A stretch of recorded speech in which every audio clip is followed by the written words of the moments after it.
Good Monday afternoon to you, 4 o'clock time for Sports4CLE. Thanks for joining us. The Browns continue to fall a little bit deeper in a hole as they lose a tough one on the road to the Ravens, now 2-5 on the year.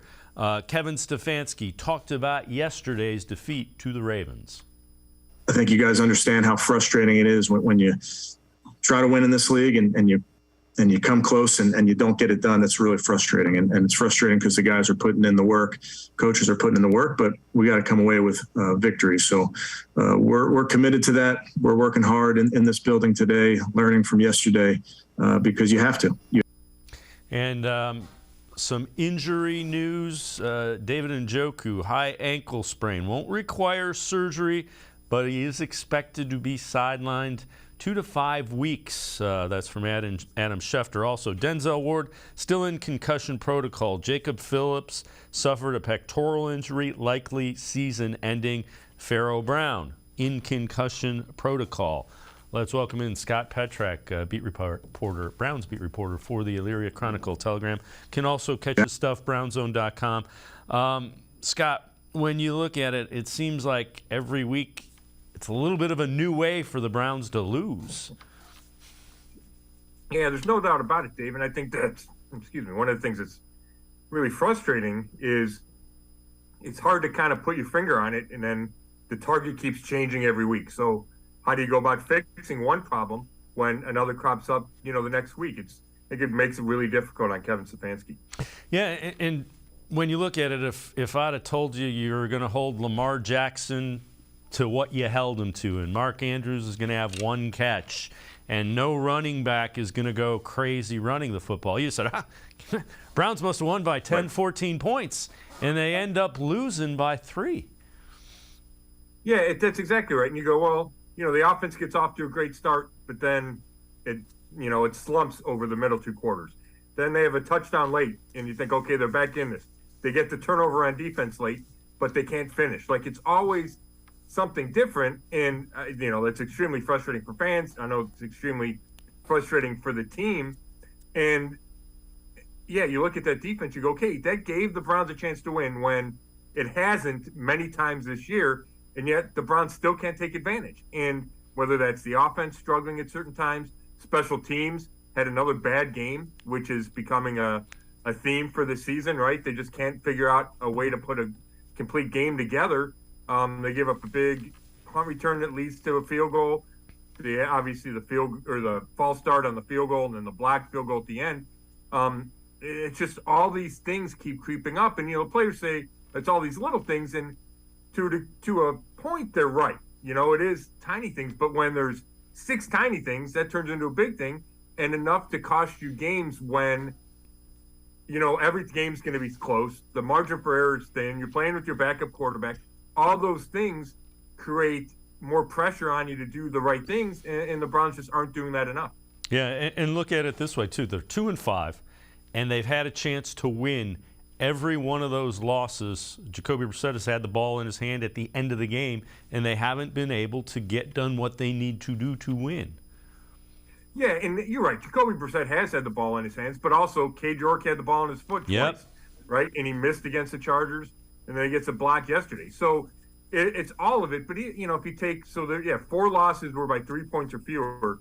Even if you split those, right, all of a sudden the Browns are 4-3 and tied for first place in the AFC North, right, and 1-1 in the AFC North, even if you give them the loss to Baltimore. So that's what makes it tough. And I think it also makes it hard for me to get a great feel for this team, because you think, okay, well, the talent's good enough because they're losing close games. They probably don't need a huge overhaul because there's close games. Yet you're 2-5 and you've lost 4 in a row, which kind of screams big changes. So I think there's kind of a balance there. Yeah, there's definitely a lot that has to be worked through. All right, let's head to the voicemail of Truth and Reason. Hi, this is Rico. At 2-5, our season is at a fork in the road. Which way will the team go? Will it go towards the left, which is continue to lose, or will it veer to the right, which is bounce back versus the Bengals and stop the bleeding? When is our fortune going to change? We've been losing games like this since we've returned in 1999. I'm not a psychic, but I had a feeling that we were going to lose the close game to the Ravens. Yesterday was a must-win, and now Monday night versus Bengals, it's definitely a do-or-die type game. Let's see if our Browns have any heart or desire to turn this season around. Thank you. Go Browns. As always, appreciate all the voicemails. Scott, if it's a fork in the road, there's a cliff on one of the ends, too, that you got to be aware of. Yeah, I mean, it's crazy to think week 8, right? Halloween, you're not even in November, and it's a do-or-die game. But the guy's right. I mean, if they lose at 2-6 heading into the bye, 10-7, I would think would be required to get to the playoffs, right?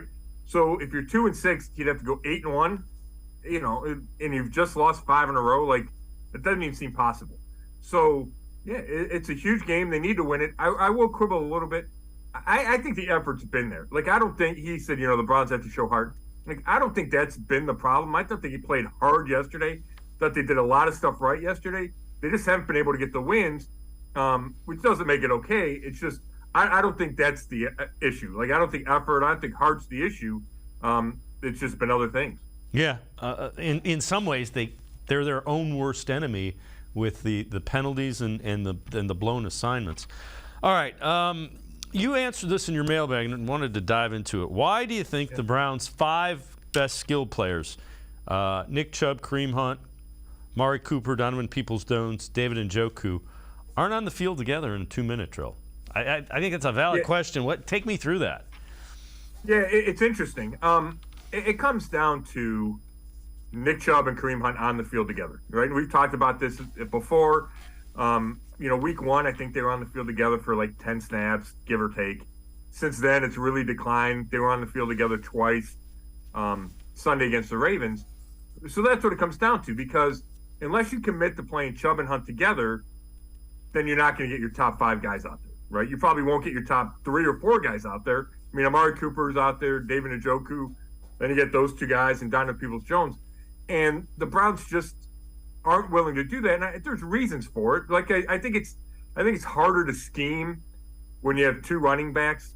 Defenses can approach you differently. There's not the deep threat from both guys that you have if you have a 3rd receiver on the field, which is almost always what they do when they go into 2-minute drills. They have that 3rd receiver on the field.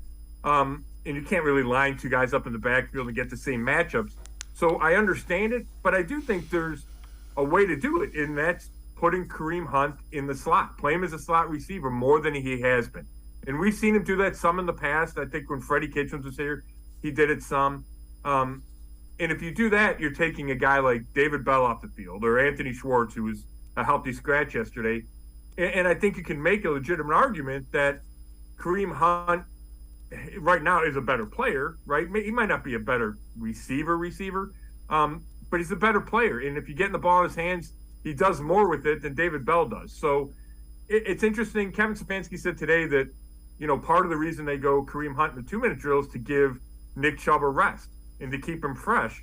So obviously that part would be missing, and you'd have to manage his reps a different way. But yeah, I can't tell you how many times I get asked about Nick Chubb not being on the field in 2 minutes and the lack of those 2 guys together, Chubb and Hunt.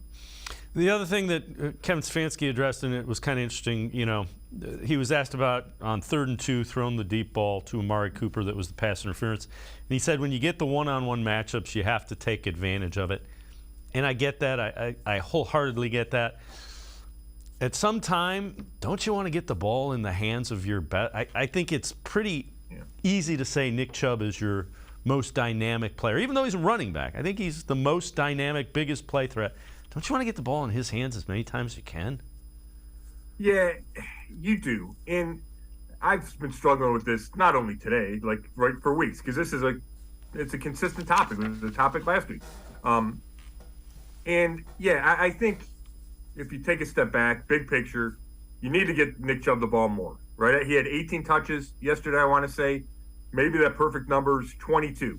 And if you get him 22 and he averages 7 yards a touch, it's another 28 yards, and maybe that's the difference, right? Maybe that's a closer field goal. Maybe that's a field goal into a touchdown, and the outcome swings.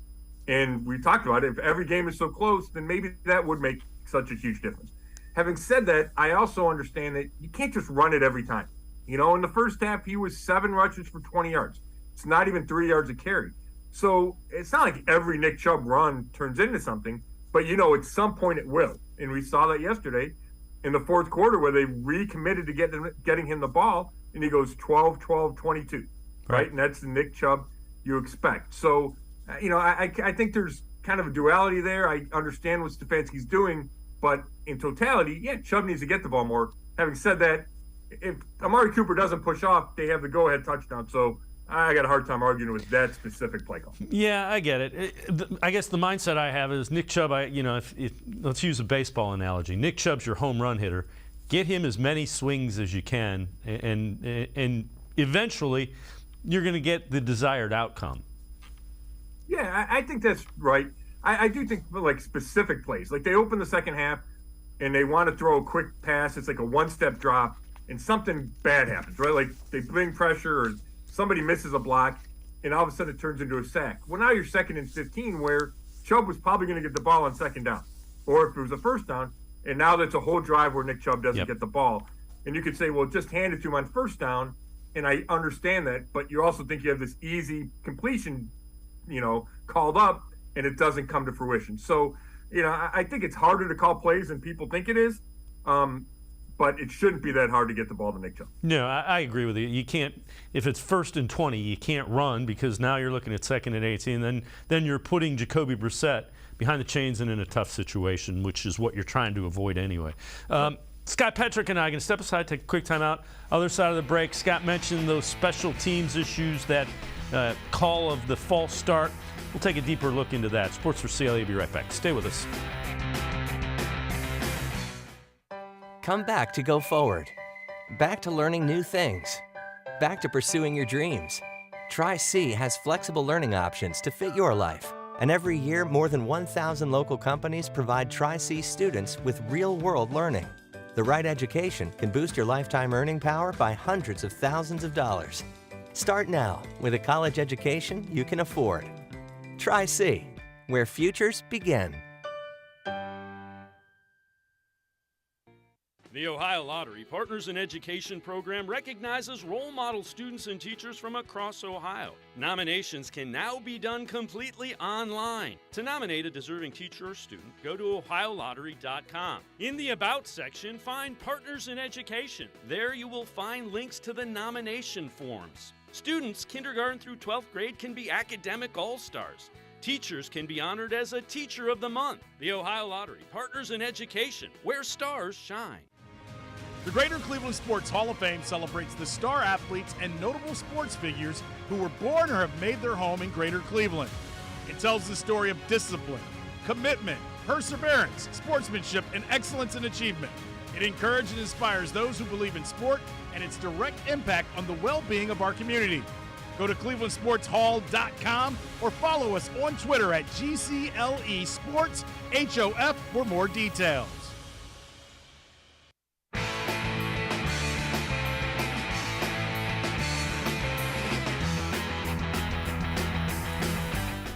We continue talking Browns with Scott Petrick, Browns beat reporter for the Elyria Chronicle Telegram, also brownzone.com. Let's head back to the voicemail of Truth and Reason. Finally, the one game they play a complete game and the referees make a bozo call and hand the game to the Baltimore Ravens. Unbelievable. I'd like to have the NFL put an investigation into that call. Wonder how much money the refs had riding on the game. As always, appreciate all the voicemails. Scott, I don't know about money on the game. I get everybody being frustrated. The one thing I would say is I'm watching these guys talk. I'm like, if you guys are having that much issues, you should be able to go and take a look at it in a video replay. If the officials are getting together and discussing it, they clearly are trying to figure out what went on. Go to the video. You do it anyway. Yeah, although I tell you what, they have an earpiece now that I do think they hear from New York if there's a call like that. So I don't think it's just those guys huddling. I do think somebody in the league office is talking to them. But yeah, I mean, it took forever. It's a tough call. You know, I mean, there were 3 calls in that game that I thought really hurt the Browns. That was one of them. Obviously, the OPI on Cooper, and then when they took away the roughing the passer on Jacoby Brissett, which you never see, right? A guy quarterback gets hit anywhere close to the head, and they call it, and not only they threw the flag, and then they picked it up. So to me, that was the worst of those calls, because I thought the pass interference on Cooper was legitimate, and then the false start was hard. Whether or not Charlie Hewlett moved the ball, I didn't think the Browns jumped before the Ravens did. But if the Ravens reacted to Hewlett moving the ball, now Kevin Stefanski said he didn't do anything. He never does. They weren't trying to draw the Ravens off sides, which is what John Harbaugh said. He said, yeah, they're trying to get us off sides. He moved the ball. So I think that's a little bit of a judgment call there, and I'm not an expert on how much the long snapper's allowed to move the ball. But obviously there were huge calls in the game. All right, so Peter Schrager from Good Morning Football talked about that false start and how weird it is. We'll also get to see it. So here's Peter Schrager from Good Morning Football. All right, so you got a 56-yard attempt. Cade York comes out. And look at the right side of the line, and the Ravens seem to jump over into the neutral zone. And then there's we forget the 5-minute discussion before the false start is called. Browns fans are irate. Watch it back, though, here. Watch that little foot on the left. That was the false start. The one on the left-hand side. Okay. Yeah. Still very tough to see. Then the next play, obviously, is this. Let's go through the spot shadow, though, here, because if you're looking, and this is why it's a head-scratcher, because, they called this. Watch this. Okay, there you go. Check this out here. No, the play on the right, they moved first. Yeah, but, Jamie, that's what they called. And if you're a Browns fan, this is the game. Look at it again one more time here. This is what they called. Now, yes, there's all that stuff over there. But they called it that little that is what they called it on.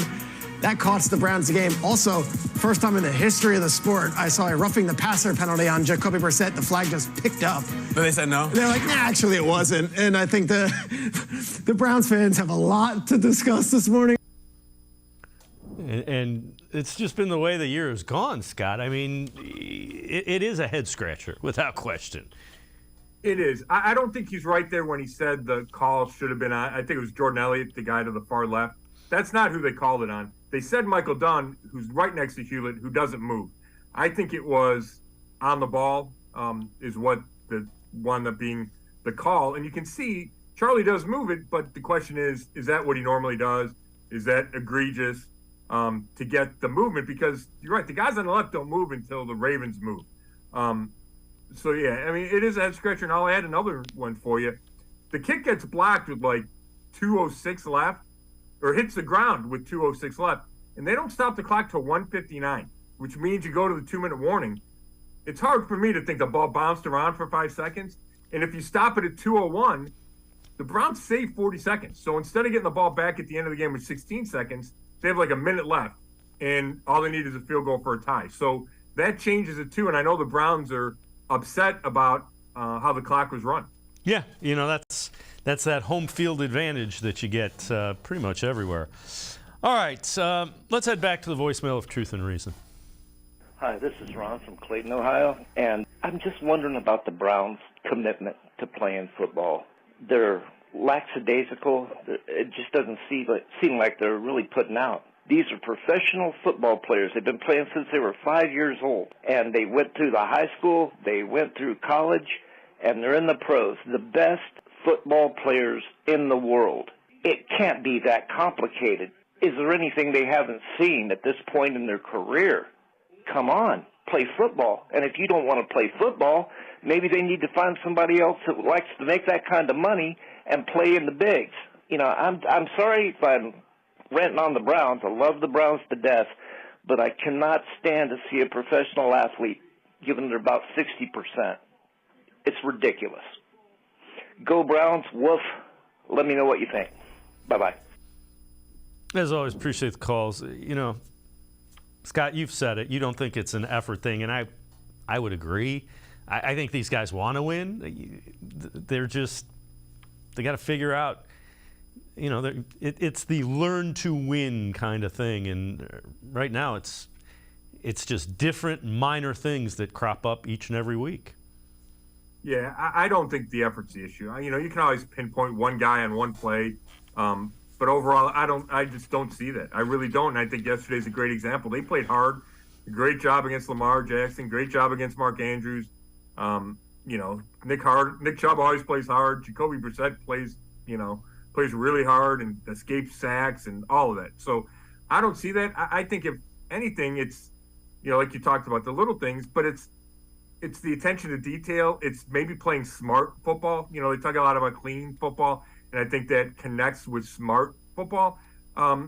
They make a lot of dumb mistakes, whether that's penalties, whether that's not lining up in the wrong spots, but fitting the wrong gaps. We saw the communication breakdowns early in the year on defense.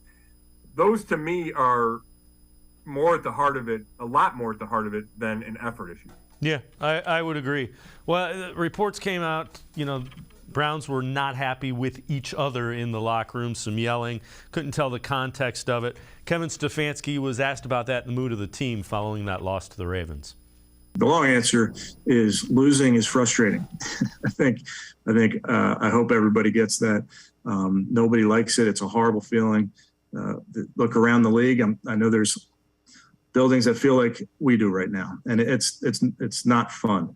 But I know these guys work hard, they play hard, and they're going to continue to prepare. And that's what we have to do. And that's why this opportunity right in front of us, starting with this Monday night game, that's why it's so important.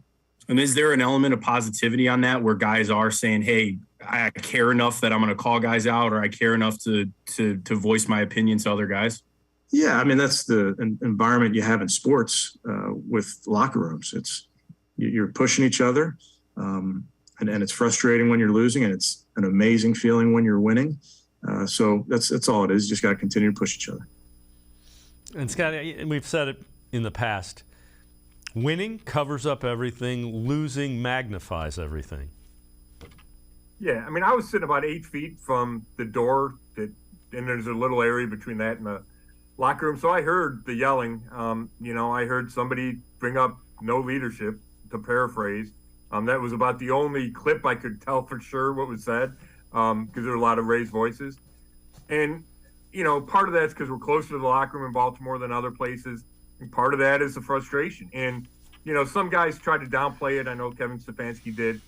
I think it was more than normal, but that's what happens when you lose. And that's what happens when you lose 4 straight games. Now, the key is, do the guys stick together, right? Yeah, people can yell and people can say, hey, we're not doing this well enough and this is costing us games, but do you stick together and work to make the fixes? And, the Browns are confident they will and they can, but I think it remains to be seen, and they need to show it, and they need to show it with a win, and a win soon. All right, so these are from the Football Power Index, ESPN's. Browns now have a 6% chance to make the playoffs, 13th best odds in the AFC. Even more frightening, they now have a 21.9% chance that their first-round pick lands in the top 5. And just so we all remember, that first-round pick goes to the Houston Texans as part of the Deshaun Watson trade. So, again, that gives you an idea of how dire it is right now for the Browns as far as this season goes in this game against the Bengals. Yeah, there's no doubt. I mean, I don't know exactly what metrics they use for the FPI, but you don't need to have an advanced degree to figure out that 2-5 is really bad, right? When you're trying to make the playoffs, and if you continue on that path, yeah, that's how you get a top 5 draft pick. So something needs to change, and something needs to change before Deshaun Watson comes back, right? It can't be, well, it doesn't matter, and Watson's going to win 5 games, and therefore there'll be a middle of the pack, if not in the playoffs. I just don't think you can assume that for a guy that hasn't played in 700 days, and you know how it goes at the end of a season. If you're out of playoffs, guys get hurt, guys have surgery, so they need to keep this thing.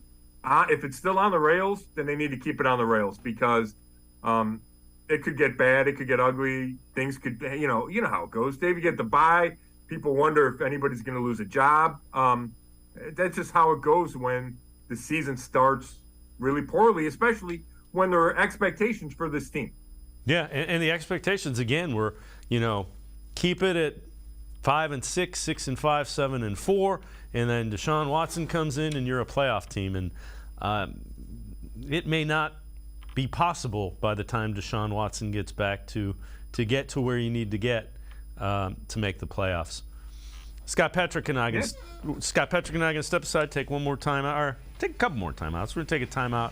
We'll continue to talk a little bit about the Browns looking forward. Stay with us.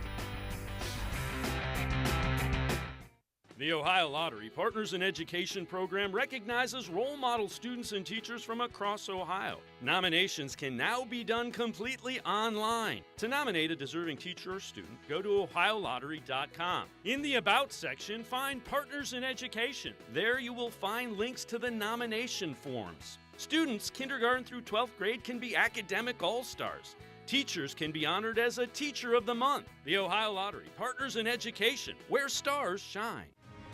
The Greater Cleveland Sports Hall of Fame celebrates the star athletes and notable sports figures who were born or have made their home in Greater Cleveland.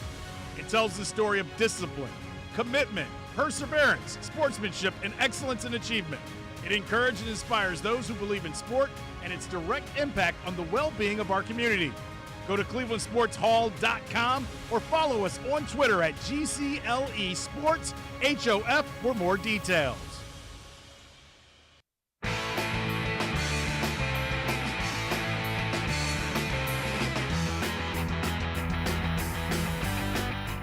Scott Patrick and I continue talking Browns. Let's head back to the voicemail of Truth and Reason. Yeah, hi, this is Ken from Dorset. Hey, I was just calling to say, I know you're going to have a lot of people upset over the Baltimore game, but I do believe per the Watson settlement, the Browns cannot make the playoffs this year. So I do believe this game was meant to be a loss, and I will also go as far as say I do believe next week with Cincinnati is meant to be a loss also. That should, then I think that will take them out of playoff contention. Okay, thanks. Bye. As always, appreciate all the voicemails. Scott, you have to love a good conspiracy theory every now and then. The league isn't mandating that. I would be stunned beyond belief. Yeah, I think we have too many of those running around in this world, and I just wish somebody would have clued me in. You know, I would have. Well, actually, I got the pick right, so I wouldn't have changed my pick. But it'd be good to know ahead of time that how the game's going to end. I wouldn't have had to have my Browns win story written as well as they lose story. All right, this is from the Bleacher Report. 3 takeaways from the Browns' Week 7 loss to the Ravens. The defense takes positive stride, but it's not enough. The Browns need more of Kareem Hunt in the passing game. And the third one, time for the Browns to trade a running back. Scott, you know, the best thing of all was to watch the defense play better because that has been a missing piece. And they played okay. Yeah, it wasn't perfect. You know, I think it was 160 on the ground, but it was less than 4 a carry, which is good, right? That's, I think, one of the target goals. Lamar Jackson certainly did not dominate this game like he can, and he has against the Browns in the past. Same with Mark Andrews. I mean, the guy didn't have a catch, which is remarkable because if you watch a normal Ravens game, Lamar throws it to him like 12 times a game. So, you know, whatever scheme Joe Woods, who's been under fire and gets killed for everything, he figured something out there, and it was necessary, and it paid off, and it gave the Browns a chance to win. Especially when you consider 10 of the points they gave up out of the 23 came after a long punt return and Jacoby Brissett's fumble on like the 21-yard line. So I thought the defense played well, not perfect, played well, figured out a way to get to Lamar sometimes, you know, a couple of sacks. I thought they had some pressure. They contained him in the pocket pretty much, you know. Most of his runs were on designed runs. So, yeah, I think there were positives. On defense, now it still needs to get better, but I thought it was a big step forward. Yeah, I would agree. And as to potentially trading a running back, this coming from NFL Rumors, the Browns are listening to trade offers for Kareem Hunt and Greedy Williams. You know, as some of the supposed offers for Kareem Hunt involve, you know, a 4th, 5th round pick. I don't know that I'd deal him if you look at what Christian McCaffrey gathered. I know he's under contract for longer, but I'd probably want a 3rd round pick at least. If it's the Jets, who lost quarterback due to an ACL, I'd be interested in one of those young receivers, Elijah Moore, Denzel Mims, somebody like that. Yeah, I'm with you there. Obviously the Browns gave up so much in that Deshaun Watson trade that I can see them trying to recoup some of those draft picks, right? We saw it even in this last draft by them trading down. So I think they keep an eye on that. And if you feel like the season is lost from a playoff perspective, then, yeah, you'd be more willing to trade guys like Kareem Hunt or Greedy Williams or, whoever it is. And those two guys, Kareem Hunt and Greedy Williams, are in the last year of their contracts. So you'd be giving up, 7 games of them for whatever draft pick you get in return. So I could see the Browns doing that. I mean, everybody listens to trade offers. I mean, it's not exactly breaking news. It would be interesting to know, I don't know if the Browns are necessarily shopping those guys. I know they weren't early on with Kareem Hunt, right? They said, we're not going to trade you. Now, maybe that does shift given where they are in the standings, and given the, kind of the rash of injuries around the league at the running back position, where they feel like they could get more than maybe they could have in August. Yeah, I agree. Do they feel they can get to 5 wins when Watson gets back? That's kind of the magic number, I believe. All right, let's head back to the voicemail of Truth and Reason. 3rd and 2 with the top running back in the league, and you pass. That's stupid. 2 things need to happen. Joe Woods needs to be fired, and Stefanski needs to be told to give up play calling. All right, as always, appreciate the voicemails. Everything is relative, and Kevin Stefanski explained it was a one-on-one situation they had with Amari Cooper. I get why you'd take that. I also, I understand the thinking, and I've had this conversation earlier in the show. You want the ball in your best player's hand.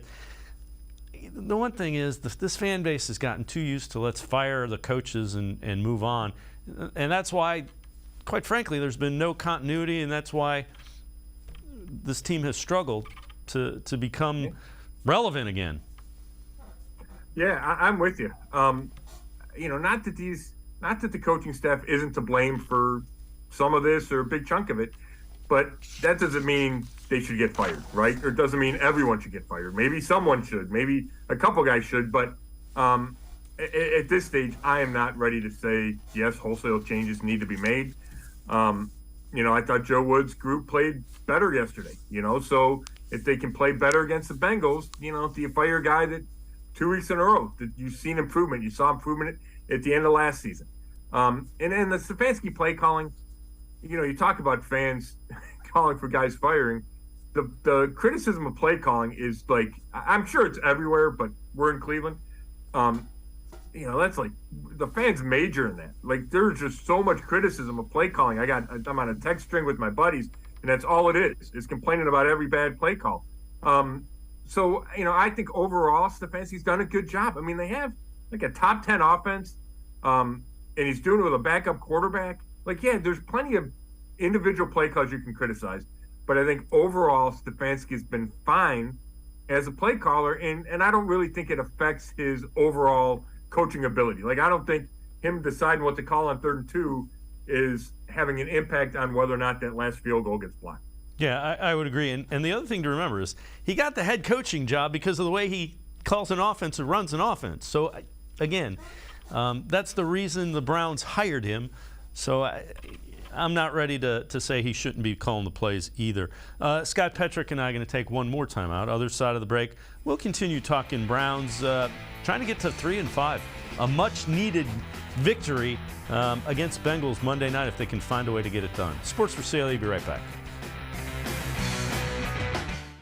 The Ohio Lottery Partners in Education program recognizes role model students and teachers from across Ohio. Nominations can now be done completely online. To nominate a deserving teacher or student, go to OhioLottery.com. In the About section, find Partners in Education. There you will find links to the nomination forms. Students kindergarten through 12th grade can be academic all-stars. Teachers can be honored as a Teacher of the Month. The Ohio Lottery Partners in Education, where stars shine.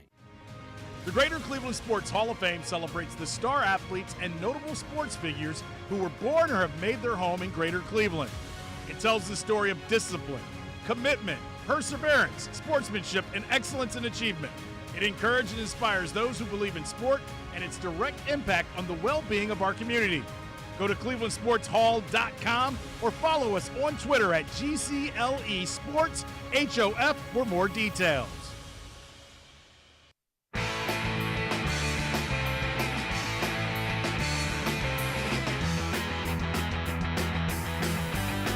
We continue talking Browns with Scott Petrak from the Elyria Chronicle Telegram, also brownzone.com. Let's head back to the voicemail of Truth and Reason. Hey, it's Buddy Brown, stuck in Baltimore. Last year, the final 10 weeks of the year, we had to have, I'm guessing, one of the top 3 or 4 defenses in the entire NFL. And the roster is not that different. We've got the same coordinator making the same calls. What happened? Did the other teams just figure out what Joe Woods was doing last year? They made adjustments and we didn't? Or are we not getting the same effort from the same players? Because you've got to go to work. If you don't like your coach, you deal with that at the end of the year. But everyone knows it's broken. Somebody needs to know why. And I don't know who's chirping and who's trying to fix it vocally, but everyone knows Woods has to go. But I don't know who's going to jump in and right the ship. But if you're making millions and millions, you've got to give effort no matter how bad the coaching is. Go Browns. As always, appreciate the voicemails. Scott, it's an interesting question at the beginning of that with players are by and large the same. I think they tried to add some wrinkles early, and that might have led to the communication issues.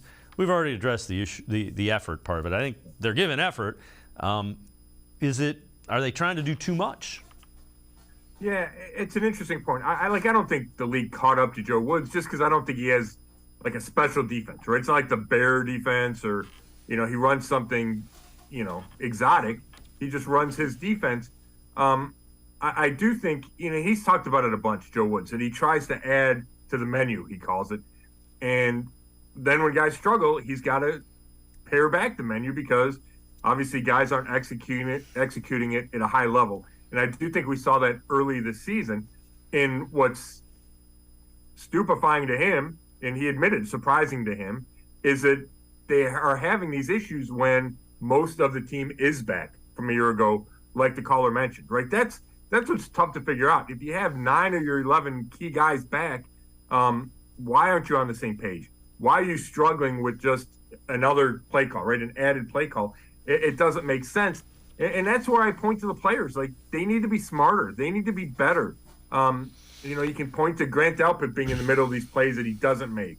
Or, just you can go up and down the line, right? Up and down the roster. JOK isn't in the right spot here.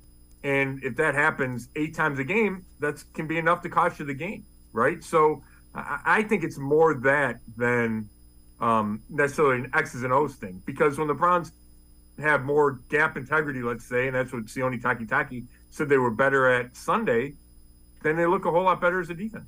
Yeah, I would agree. We might be down to the dollar menu by the next game or two. So let's head back to the voicemail of Truth and Reason. Hi, Dave. Howard from Marin County. Bad teams find a way to lose. The Browns find a way to lose. The Browns are a bad team. I believe this is pervasive from the top to the bottom, from the Harvard boys to the players to the coaches. My question to you is, who's going to take the fall for this catastrophic season, and when will it happen? Again, as I've said before, I don't think they'll win 6 games. They'll probably be 2-9 before we see Deshaun Watson. Great show, Dave. Have a nice day. Bye. As always, appreciate all of the voicemails. That's an interesting question. I don't think it's Kevin Stefanski that takes a fall if it goes horribly wrong. It might be a coordinator or two. It may be Jimmy Haslam saying we went out and created all kinds of havoc with Deshaun Watson and everybody comes back. I don't know. What are your thoughts? Yeah, obviously it's too early to say, right? But if it does go horribly wrong, and we've seen it go horribly wrong, then anything's on the table. And the reason I say that is because Jimmy Haslam and D. Haslam are the owners, and they've shown that, right? They haven't kept coaches. And I think Hugh Jackson was the longest tenured coach, and he was and now I'm testing my memory, but he was like 2.5 years, right? Maybe he got 3.5. And Kevin Stefanski's in year 3. So, there's been constant turnover. GMs don't stick around. So if it goes horribly wrong, then I think anything's possible. Right now, I would say Kevin Stefanski's fine, that his job security is completely solid. Yes, coordinators would be in play, whether that's Joe Woods and or Mike Priefer, the special teams guy. But, when you talk about worst case scenarios, then is it, does the coaching staff get the blame versus the front office guys? Or does everybody get the blame, right? Who was most responsible for Deshaun Watson? I think all that becomes discussion points if the Hasms feel like this season was totally unacceptable. Yeah, without question. So I know you've answered this from your mailbag. Organization has an abundance of cap space. Why don't they ever spend some in-season for veterans?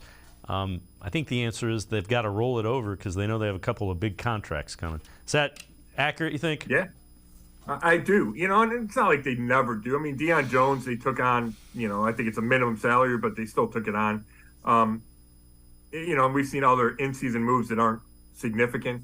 But yeah, it's because they look long-term and say they have all these contracts coming up. The only way to keep that salary cap flexibility is to roll over what they have left. And I think that to them is part of their long-term strategy and really key to how they plan to manage the cap over the next 4 years when Deshaun Watson's going to make $45 million a year. Yeah, and again, it's forward thinking, and by and large, it's been effective because they've been able to sign the guys that everybody has wanted them to sign. Yes, but it is frustrating when you look at, you think they have a weakness at defensive tackle. Well, why don't they go get a defensive tackle, right? I understand that frustration, but I do think the reason behind it is simply the salary cap. Scott Petrak, as always, great stuff. Appreciate the time and the insight. Thanks very much, Scott. Thanks, Dave.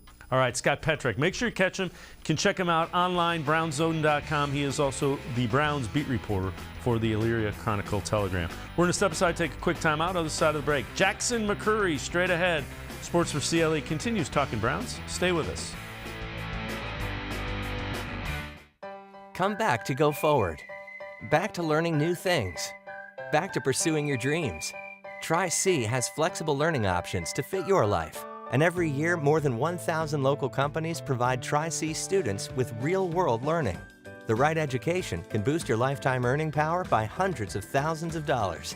Start now with a college education you can afford. Tri-C, where futures begin. The Ohio Lottery Partners in Education program recognizes role model students and teachers from across Ohio. Nominations can now be done completely online. To nominate a deserving teacher or student, go to ohiolottery.com. In the About section, find Partners in Education. There you will find links to the nomination forms. Students kindergarten through 12th grade can be academic all-stars. Teachers can be honored as a Teacher of the Month. The Ohio Lottery Partners in Education, where stars shine. I am powerful beyond my wildest imagination. I will define my future. I will keep challenging myself to improve. Because I am a future leader of this great nation. I will be responsible for raising a beautiful family. And educating not only my generation, but many more to come. I will make a difference in my community. And I will stand up for what I believe in. I will not settle for simply chasing my dreams. I will achieve them. Because I was given a chance. An opportunity. A home. At Family, Career, and Community Leaders of America. The ultimate leadership experience. FCCLA has been one of the greatest experiences of my life. It's made me who I am today. Join us. We'll build a new future together.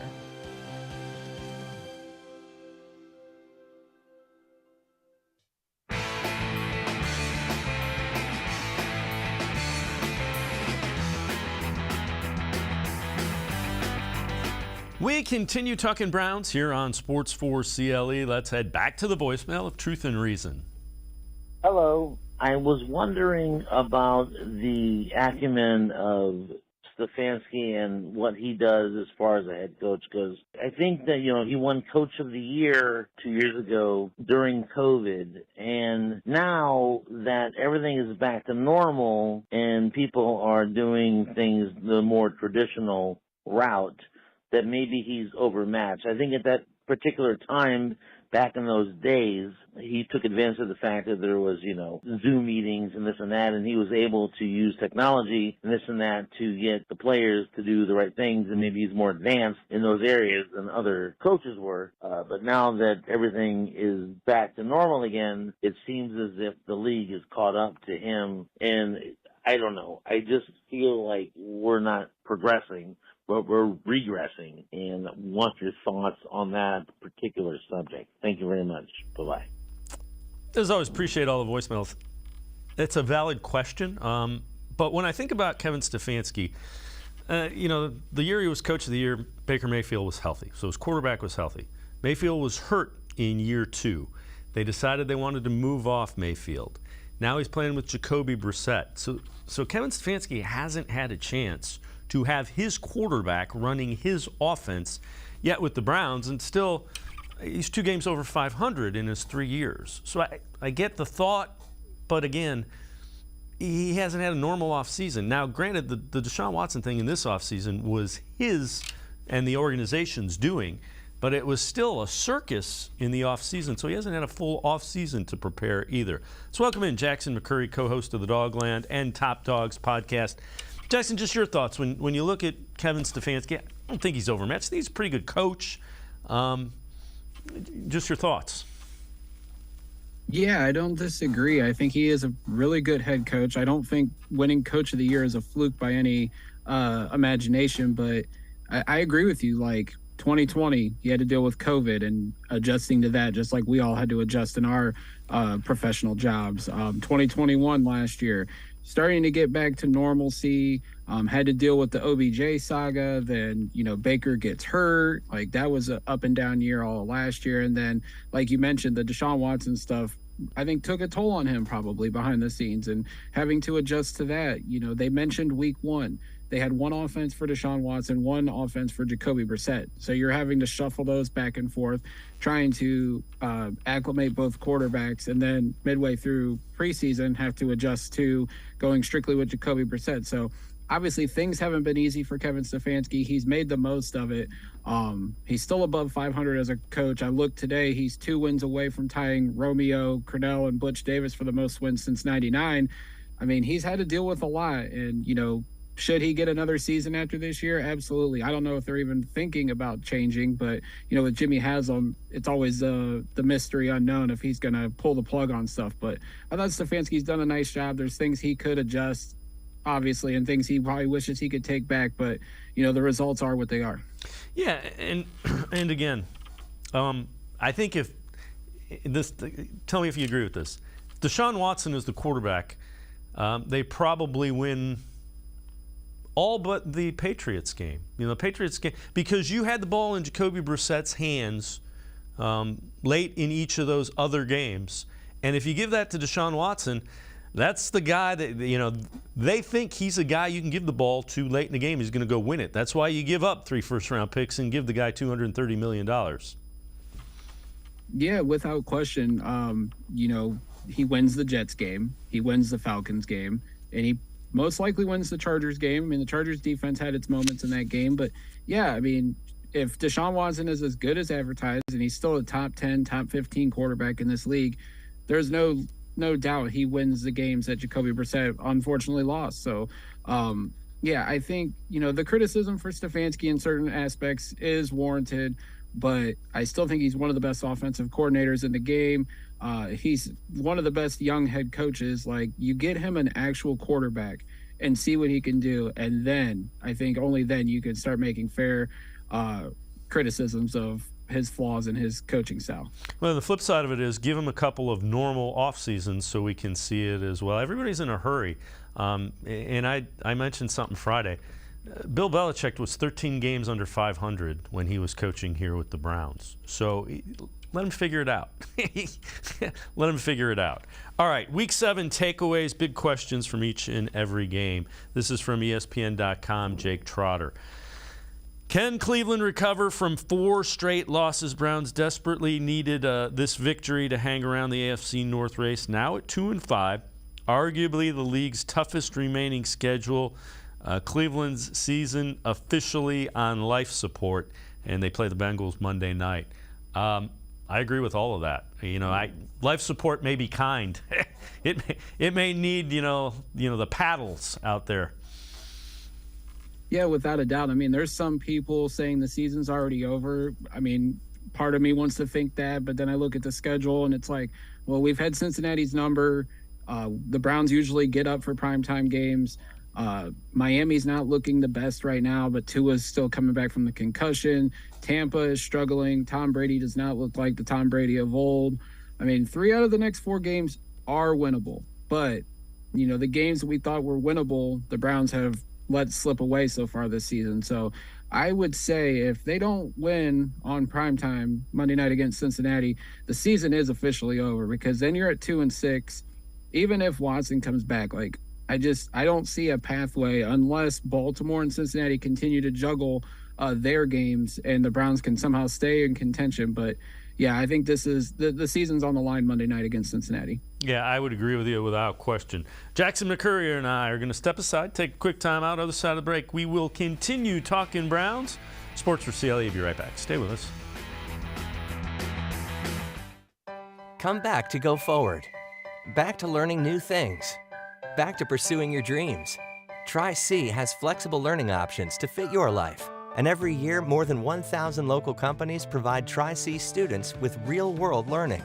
The right education can boost your lifetime earning power by hundreds of thousands of dollars. Start now with a college education you can afford. Tri-C, where futures begin.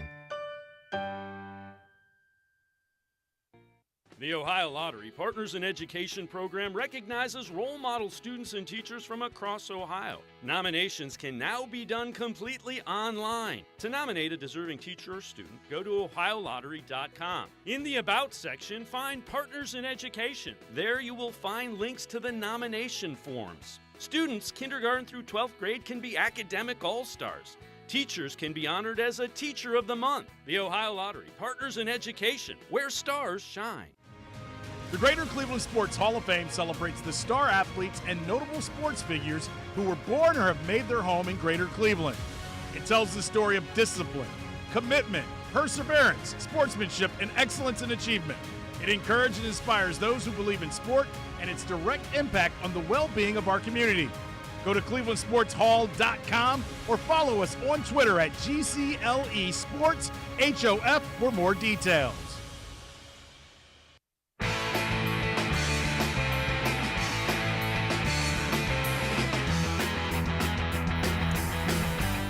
We continue talking Browns with Jackson McCurry, host of the Dogland and Top Dogs podcast. Let's head back to the voicemail of Truth and Reason.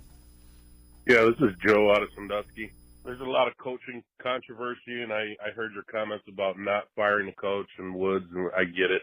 But Stefanski needs to pass the offensive coordinating duties on. He's doing too much. I've never seen a team have possession of the ball and go in at the half with timeouts on the board. Makes no sense. We've had a 2nd and 1 with 3 timeouts, had the ball, and calls 3 straight passes. Leaves Chubb on the bench. Makes no sense. Pound the rock, please. Pound the rock. Delpit has been unimpressive since the beginning of the season. I don't know if Woods-Delpit combo is the reason, but it's not good. We've needed linebackers forever. It's just bad play calling, bad time management. He needs to pass on the offensive coordinator duties or have someone standing next to him just telling him, hey, man, we need to call a timeout, or, hey, it's just terrible. It's just common sense mistakes. All right, as always, appreciate all the voicemails. Jackson, there's a lot of people that think that if he relinquishes play calling, there's going to be some sort of transformation to what happens late in halves and those kind of things. It's important to note, as far as standing next to him, he's got guys in his head, on his headset, that he can hear that are telling him all those things. Yeah, I mean, Alex Van Pelt plays a big role in the offense. Even he's the offensive coordinator. He helps with the game planning. I'm sure he talks to Kevin during the game saying we should do this, or he recommends things. Kevin Stefanski was hired because he's a great offensive play caller. I know Cliff Kingsbury in Arizona said that he was thinking about relinquishing play calling, but I don't think that's going to happen. That's why he was hired as the head coach in Arizona.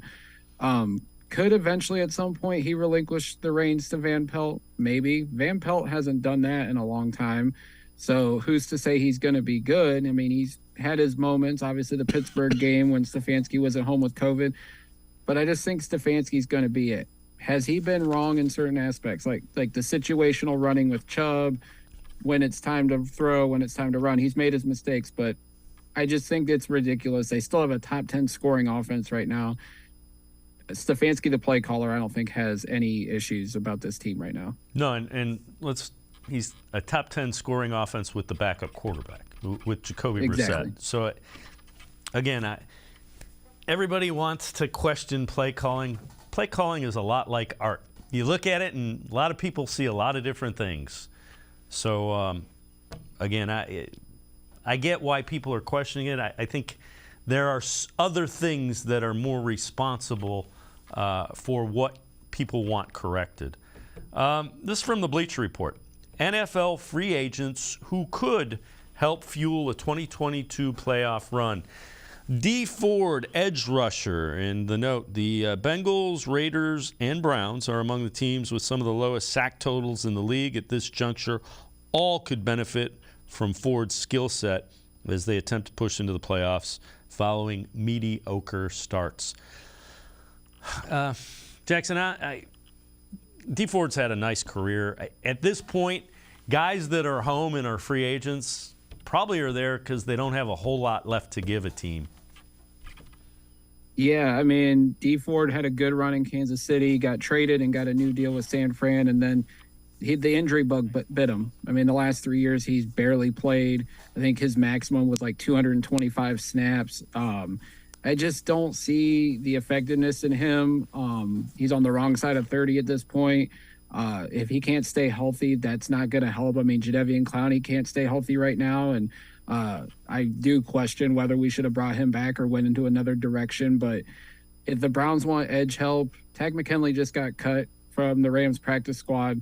He's familiar with the system. If the Browns wanted to bring in another edge rusher, and personally, I don't think you could never have enough, I would rather go that route, try to bring McKinley back instead of bringing a injury-plagued veteran like D. Ford.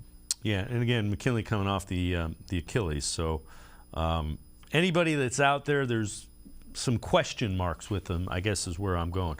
All right, let's head back to the voicemail of Truth and Reason.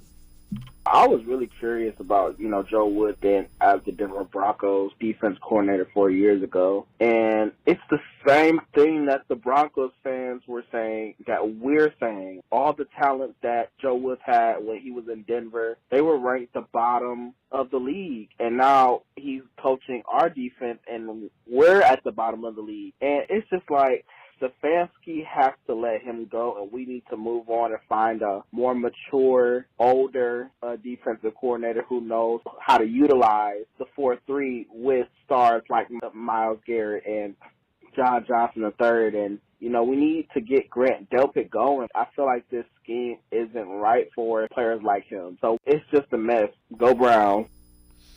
As always, appreciate all the voicemails. Jackson, we looked into this. So the Broncos' defense was actually third in the NFL 2017. That was Joe Woods' first year as defensive coordinator. Now, his second year, they fell down to 22nd. But there were some injuries and some other things that went along with that. You mentioned Myles Garrett. He had Von Miller. So he had guys, and he does have a track record of having good defenses. There's no easy fix for this defense. If there was, it'd be fixed. Yeah, I mean, yesterday I think they played their best game all season, even though they gave up 20. They lost and gave up like 160 on the ground. There's no one thing I think that can change this. Could they use a new voice? Yeah. Could they use better play? Yeah. I mean, the safety play every year of the Joe Woods time he's been with the Browns has been very questionable. The first year was Andrew Sendejo and Carl Joseph. Everybody said we need to go get safeties. They had Delpit. They had John Johnson III. They had Ronnie Harrison. But it seemed like the safety play was still off. So I don't know how Joe Woods is wanting to use these safeties.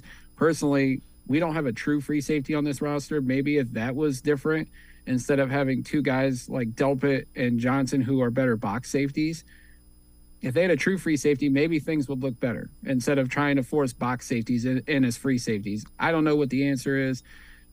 And personally, at the end of the day, I think it's time to get a new voice in there to lead this defense, because at some points I just got to wonder, do these players respect Joe Woods? Because it's the same mistakes over and over again. If he could play Baltimore every week, it seems like he would look like a great defensive coordinator. But when it comes to the other teams across the league, he has just struggled week after week. Yeah, and they typically do play well against the Bengals, which is good news because they have the Bengals coming up. Jackson McCurry, as always, appreciate the time and the insight. Thanks very much, Jackson. Thank you, Dave. It's always a pleasure. All right, Jackson McCurry, catch him. He is the co-host of the Dogland and Top Dogs podcast. That's going to do it for this edition of Sports for CLE. We'll see you back here tomorrow at 4 o'clock. Have a great night, everybody. See you tomorrow on Sports for CLE.